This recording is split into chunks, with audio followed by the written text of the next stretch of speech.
오늘 맥체인 성경 읽기 열왕기하 7장에는 엘리사의 예언대로 아람 군대가 물러가는 장면이 나옵니다. 디모데전서 4장 미혹하는 가르침을 버리고 성경의 가르침에 전념하라는 바울의 명령이고요. 다니엘 11장에는 세상 제국의 흥망성쇠와 적그리스도에 대한 예언의 말씀이 나와 있습니다. 시편 119편 25절로 48절까지 말씀은 말씀이 가르치는 대로 살아감으로써 생명의 길을 걸을 수 있게 해달라고 간구하는 그런 기도의 내용들이 담겨 있습니다. 오늘 아침에는 다니엘 11장 말씀을 함께 살펴볼 건데요.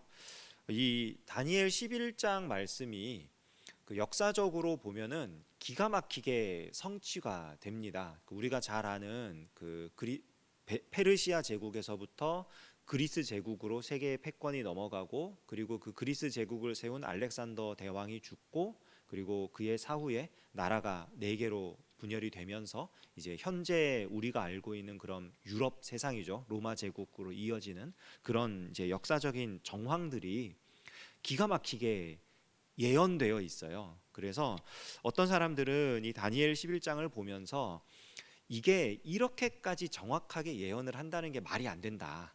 그러니까 성경은 나중에 쓴 책이다. 이게 옛날에 다니엘 시대에 쓴 책이 아니라 사실은 이미 역사가 다 지나가고 나서 그 된 일을 보고서 마치 과거에 예언한 것처럼 이렇게 쓴 거다라고 말할 정도로 굉장히 정확하게 이 앞으로 일어날 세상의 일들을 다니엘을 통해서 하나님께서 미리 말씀을 해주셨습니다.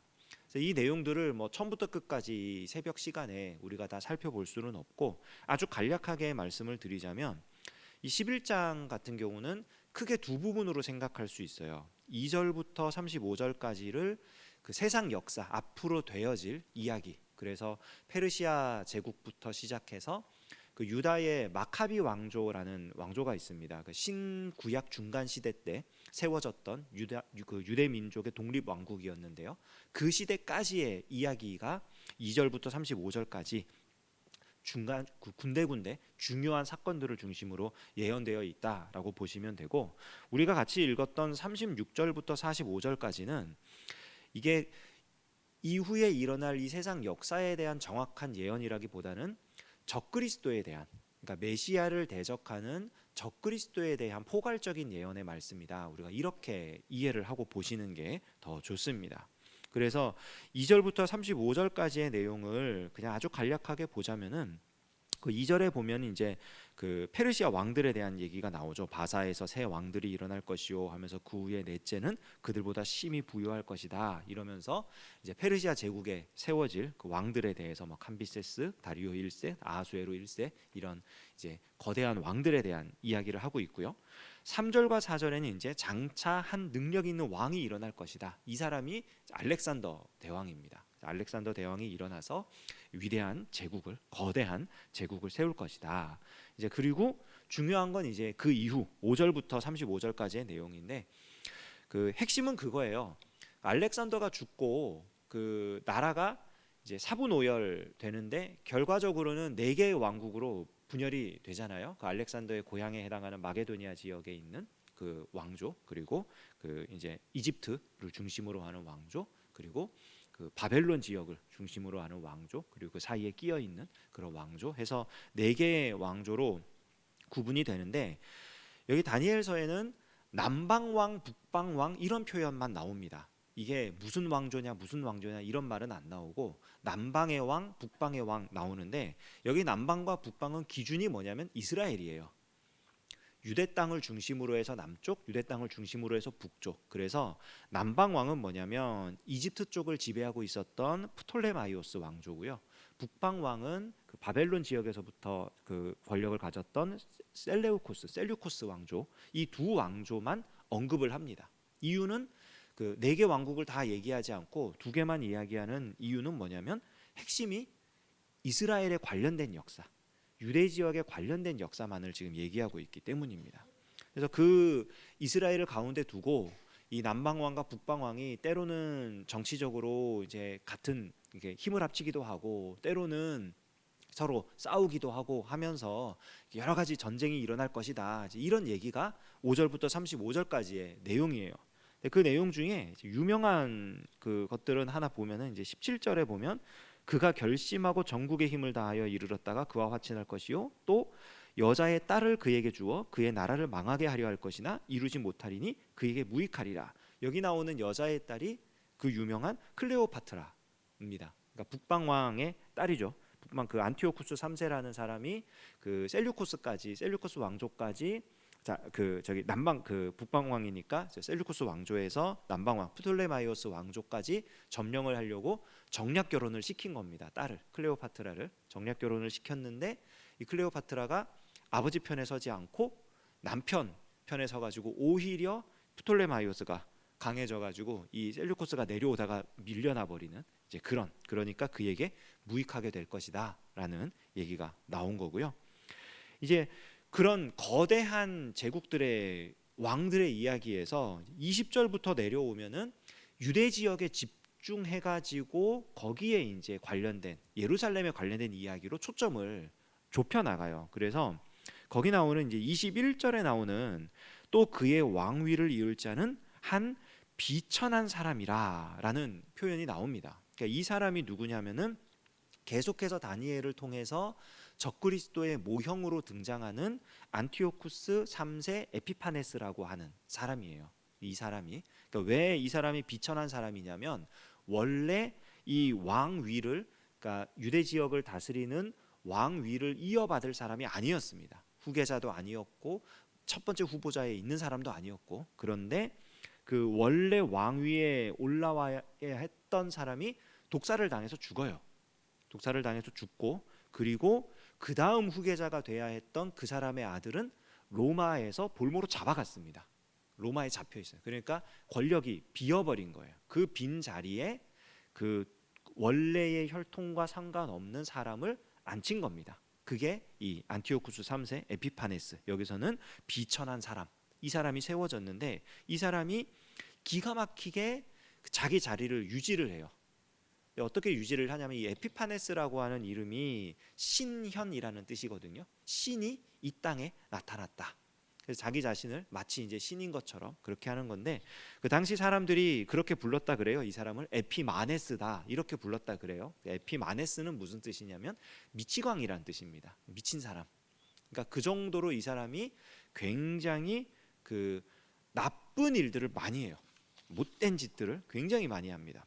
예로 28절 보면은 북방왕은 많은 재물을 가지고 본국으로 돌아가리니 그는 마음으로 거룩한 언약을 거스르며 자기 마음대로 행하고 본토로 돌아갈 것이며. 그러니까 여기에 이제 이 사람이 자기 고국으로 이렇게 돌아가는 거예요. 세력이 이제 전쟁이 계속 되니까 거기서 밀려서 고향 땅으로 가는 길에 이스라엘을 이제 그 아주 그 잔혹하게 거기 있는 사람들을 죽이고 성전에 있는 기물들을 약탈하고 이런 일들을 한 거예요. 역사적으로 보면 BC 169년에 이 에피파네스가 이 당시에 유대인 남녀 어린이 포함해 가지고 8만 명을 죽였다고 합니다. 그리고 성전에 있는 것들을 다 약탈해 가지고 떠나갔고요. 그리고 그로부터 2년 후에 또 한 번 아주 그 황당한 일을 하는데요. 31절 32절을 보면 군대는 그의 편에 서서 성소 곧 견고한 곳을 더럽히며 매일 드리는 제사를 폐하며 멸망하게 하는 가증한 것을 세울 것이며 그가 또 언약을 배반하고 악행하는 자를 속임수로 타락시킬 것이나 오직 자기의 하나님을 아는 백성은 강하여 용맹을 떨치리라. 이 31절부터 32절 앞부분까지 내용이 이 아까 말했던 그 잔혹한 행위 2년 후에 BC 167년에 다시 한번 이스라엘을 공격하면서 이 에피파네스가 무슨 짓을 하냐면은 이 사람이 로마와 친한 사람이잖아요. 로마와 친한 사람이니까 이 예루살렘에 있는 성전을 제우스 신에게 봉헌을 해버리는 거예요. 이게 이제 더 이상 야훼 여호와 하나님을 위한 성전이 아니라 이제 제우스를 위한 신전으로 삼겠다. 이런 의미로 성전을 봉헌하는데 그 봉헌을 하면서 무슨 짓을 하냐면 성전 제단에다가 돼지를 잡아다가 이제 제물로 올리는 그런 일을 합니다. 그러니까 돼지는 이스라엘 사람들이 가증하게 여기는 동물이거든요. 그래서 성전이 아주 더럽혀지는 일을 하는 거예요. 그래서 이때 너무나 분개한 이스라엘 백성들이 들고 일어나서 독립운동을 일으킵니다. 이게 이제 유다 마카비 왕조예요. 마카비라는 게 이제 망치라는 뜻인데 제사장 가문에서 너무나 분노해서 이제 독립운동을 하면서 이 세력들을 몰아내고 성전을 다시 정결케 하고, 그래서 우리가 아는 그 이제 하누카라고 수전절이라고 하는 이스라엘의 아주 중요한 절기가 이때 이제 세워집니다. 이때 만들어져서 이제 하는 그런 이제 내용들인데, 이렇게 이제 역사적인 이야기가 나오는 겁니다. 페르시아 제국, 헬라 제국, 그리고 그 이후에 4대 제국으로 나누어지고, 그리고 그 예루살렘 지역을 중심으로 하는 이 전쟁과 그리고 그 성전을 더럽힌 이 에피파네스 이야기까지, 이 역사의 이런 이야기들을 다니엘이 쭉 이야기를 해요.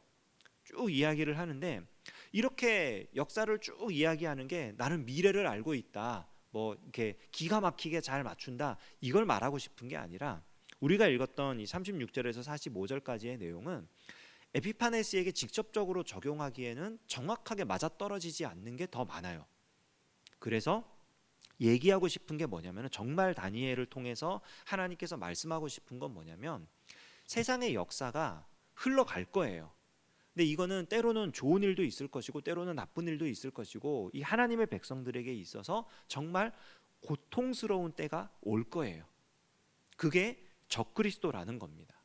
이 적그리스도는 아주 독재적으로, 독단적으로 권력을 행사할 것이고요, 자기 스스로를 높일 것이고요, 신성 모독은 당연하게 여길 것이고요, 세상에서 굉장히 높임을 받을 것이고, 그리고 굉장히 그 그리스도, 다른 뭐 신들, 뭐 종교적인 것들 막 대적하고 나갈 것이고, 아주 전쟁을 좋아할 것이고, 그리고 아주 정치적으로 아주 갖은 수를 다 쓸 것이고, 전쟁을 일으켜 가지고 많은 나라를 다 황폐하게 만들 것이고, 그렇게 승승장구하는 것처럼 보일 거예요.